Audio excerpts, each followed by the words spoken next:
আসসালামু আলাইকুম। সবাইকে স্বাগত জানাচ্ছি আমার দেশ লিড নিউজে। সঙ্গে আছি আমি তামান্না মিনহাজ। আমাদের আজকের লিড নিউজের শিরোনাম, বিচারকের আড়ালে নাইমা হায়দারের দুর্নীতি। নিউজটি লিখেছেন সাইদুর রহমান রুমি। চলুন দর্শক জেনে আসি নিউজটির বিস্তারিত। আলোচিত বিচারপতি নাইমা হায়দারের বিরুদ্ধে দলীয় আনুগত্য, ঘুষ, দুর্নীতি, অনৈতিকতা ও ফরমায়েশি রায়ের অভিযোগের তদন্ত করছে সুপ্রিম জুডিশিয়াল কাউন্সিল। সরকারি সম্পত্তি হাতবদল থেকে শুরু করে তার বিদেশে সম্পদ গড়া নিয়েও প্রশ্ন উঠেছে। আইনজীবীদের দাবি, এসব অভিযোগে দ্রুত তদন্ত করে তার বিরুদ্ধে ব্যবস্থা নেওয়া জরুরি। বিচারপতি নাইমা হায়দার 1991 সালে আওয়ামী লীগ দলীয় প্রেসিডেন্ট প্রার্থী বিচারপতি বদরুল হায়দার চৌধুরীর মেয়ে। জুলাই আগস্ট বিপ্লবে ফ্যাসিস্ট হাসিনার পতন পরবর্তী যে কয়জন বিচারপতিকে বিচার কার্য থেকে বিরত রাখা হয়েছে তাদের মধ্যে তিনি অন্যতম। আমার দেশের অনুসন্ধানে তার বিতর্কিত কর্মকাণ্ডগুলো উঠে এসেছে। বলে রাখা ভালো, নাইমা হায়দার 2009 সালে 30 জুন হাইকোর্ট বিভাগের অতিরিক্ত বিচারক হিসেবে নিয়োগ পান এবং 2011 সালে 30 জুন একই বিভাগের নিয়মিত বিচারক হন। আওয়ামী লীগের অত্যন্ত বিশ্বস্ত হিসেবে পরিচিত ছিলেন নাইমা হায়দারের বাবা বদরুল হায়দার চৌধুরী। প্রধান বিচারপতি হিসেবে অবসরের পর তাকে আওয়ামী লীগ প্রেসিডেন্ট প্রার্থী হিসেবে মনোনয়ন দেয়। আওয়ামী কোটায় নাইমা হায়দারের বিচারপতি নিয়োগ পাওয়ার এটি ছিল প্রধান কারণ। 90-এর গণ অভ্যুত্থানে এরশাদের পতনের পর 1991 সালের 8 অক্টোবর বাংলাদেশে রাষ্ট্রপতি নির্বাচন হয়। সংসদীয় ব্যবস্থায় ফেরার পর এটি ছিল প্রথম নির্বাচন। বিএনপি আব্দুর রহমান বিশ্বাসকে প্রেসিডেন্ট হিসেবে মনোনীত করেছিল, আর বিচারপতি বদরুল হায়দার চৌধুরীকে মনোনীত করেছিল আওয়ামী লীগ।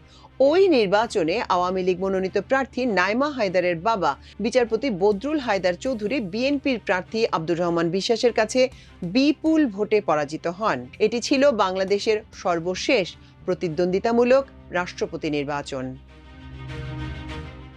দলীয় কোটায় বিচারপতি নিয়োগ পেয়ে দলের প্রতি কৃতজ্ঞতা জানাতে ভুলে যাননি নাইমা হায়দার। জুলাই অভ্যুত্থানের কয়েক মাস আগেও 29 এপ্রিল তার বেঞ্চ শেখ মুজিবকে হত্যার পর বিদ্রোহীদের চিহ্নিত করে রাষ্ট্রীয় স্বীকৃতি দিতে আদেশ দেন। সারা দেশে যোদ্ধাদের তালিকা করে 4 আগস্টের মধ্যে আদালতে দাখিল করতে আদেশ দেন তিনি। নাইমা হায়দার আওয়ামী লীগের কতটা অনুগত ছিলেন তা বোঝা যায় সাবেক আইনমন্ত্রী আনিসুল হক ও শেখ হাসিনার বেসরকারি বিনিয়োগ বিষয়ক উপদেষ্টা সালমান এফ রহমানের ফাঁস হয়ে যাওয়া এক টেলিফোন সংলাপে। সেখানে সালমান এফ রহমান আশঙ্কা প্রকাশ করে আইনমন্ত্রী আনিসুল হককে বলেন, বিচারপতি নাইমা হায়দার চৌধুরী ছুটিতে থাকায় তার একটি গুরুত্বপূর্ণ মামলা অন্য একটি কোর্টে গেলে নিজের সুবিধামতো রায় তিনি নাও পেতে পারেন। হাইকোর্ট বিভাগের বিচারপতিদের মধ্যে আওয়ামী লীগের ফরমায়েশি রায়ের জন্য কুখ্যাত ছিলেন নাইমা। আল্লামা দেলোয়ার হোসেন সাঈদীর আন্তর্জাতিক অপরাধ ট্রাইব্যুনালের মামলার সাক্ষী সুখরঞ্জন বালিকে আদালত চত্বর থেকে অপহরণের সন্ধান চেয়ে হেবিয়াস কর্পাস আবেদন এড়িয়ে যায় তার বেঞ্চ। সুখরঞ্জন বালিকে ভারতের যোগসাজশে গুম করা হয় বলে পরে খবর বেরিয়ে আসে। সুখরঞ্জন বালি 2012 সালের 5 ডিসেম্বরে ট্রাইব্যুনালের গেট থেকে গুম হলেও নাইমা হায়দারের বেঞ্চে কোনো আদেশ পাননি সাঈদীর আইনজীবীরা। সে সময় ন্যায় বিচারের পক্ষে আদেশ না দিয়ে প্রকৃতপক্ষে সুখরঞ্জনের গুমের পক্ষেই অবস্থান নিয়েছিলেন নাইমা। এছাড়া গুরুত্বপূর্ণ আরও অনেক রাজনীতি সংশ্লিষ্ট মামলায় শেখ হাসিনাকে খুশি করতে ফরমায়েশি রায় দিতে তৎপর ছিলেন তিনি। এর মধ্যে উল্লেখযোগ্য হল, বয়স শেষ হওয়ার পরও মাহবুবে আলমের তৎকালীন অ্যাটর্নি জেনারেল পদে থাকার বৈধতা চ্যালেঞ্জ করে করা রিট সরাসরি খারিজ করে দেয়া। আওয়ামী দলীয় কোটায় নিয়োগ পাওয়ার পর বিচারপতি নাইমা হায়দারের কোর্টটি ছিল চিহ্নিত আইনজীবী সিন্ডিকেট, মুখচেনা দলীয় লোকদের যে কোনো মামলার সুবিধা নেওয়ার জায়গা। একই বিষয় 2 রকম রায় দেওয়ার অভিযোগও রয়েছে তার বিরুদ্ধে। নাইমা সিন্ডিকেটের মাধ্যমে মামলা উপস্থাপন করা হলে পছন্দ মতো রায় পাওয়া যেত। তার দুর্নীতি ছিল ওপেন সিক্রেট। সবাই জানলেও পতিত আওয়ামী লীগ সরকারের খাস লোক হওয়ায় কেউই তার বিরুদ্ধে টু শব্দটি করারও সাহস পেত না। তার দুর্নীতির বিষয়ে ক্ষোভ প্রকাশ করে হাইকোর্টের প্রতিবাদী আইনজীবী ব্যারিস্টার আশরাফুল ইসলাম সামাজিক যোগাযোগ মাধ্যমে বক্তব্য দিলে তাকে আদালত অবমাননায় দোষী সাব্যস্ত করে আজীবনের জন্য আইন পেশায় নিষেধাজ্ঞা দেওয়া হয়। নাইমার সিন্ডিকেট সদস্যদের সঙ্গে সমঝোতায় রাজি না হয় আইন পেশায় ফিরতে তাকে মুচলেকা দিতে বাধ্য করা হয়। অভিযোগ রয়েছে, যোগসাজশে ব্যাপক ঘুষ লেনদেনের মাধ্যমে বিভিন্ন সরকারি সেটেলমেন্ট সম্পত্তির মামলায় সরকার পক্ষকে সময় না দিয়ে দ্রুত রায় দিতেন তিনি। এতে সরকারের কোটি কোটি টাকার সম্পত্তি বেহাত হয়ে যায়। নাইমা হায়দারের এসব অপরিণামদর্শী কাজে অবাক হওয়ার পরও তার কিছু রায়ে বিস্ময় প্রকাশ করে আপিল বিভাগ। পানির দামে তিনি ঢাকার সেগুনবাগিচা, মোহাম্মদপুর, মিরপুর, গুলশানের কয়েকশো কোটি টাকার সরকারি সম্পত্তি কতিপয় ব্যক্তির হাতে তুলে দেন। 2023 সালে হাইকোর্টে 15,988 নম্বর রিট পিটিশনে দেখা যায় নাইমা হায়দারের রায়ে সরকারি সম্পত্তিগুলো কুমিল্লার আইনুদ্দিন অ্যান্ড ফয়জুন্নেসা ওয়াকফ স্টেটকে দিতে বলা হয়। এতে তার সিন্ডিকেট সদস্যকে মোতাওয়াল্লি বানানো হয় এবং পরবর্তীতে এগুলো কোটি কোটি টাকায় বিক্রি করে তারা ভাগাভাগি করে নেন। এভাবে ঢাকার মোহাম্মদপুরের হুমায়ুন রোড এবং তোপখানা রোডের সেগুনবাগিচায় কোটি কোটি টাকা মূল্যের সরকারি সম্পত্তি একই কায়দায় বেহাত হয়। এছাড়া তার স্টাফদের বিরুদ্ধে মামলা তালিকাভুক্ত করে ফাইল আটকে এবং অর্থের বিনিময়ে ফাইল ছেড়ে প্রচুর অবৈধ টাকা উপার্জনের অভিযোগও রয়েছে।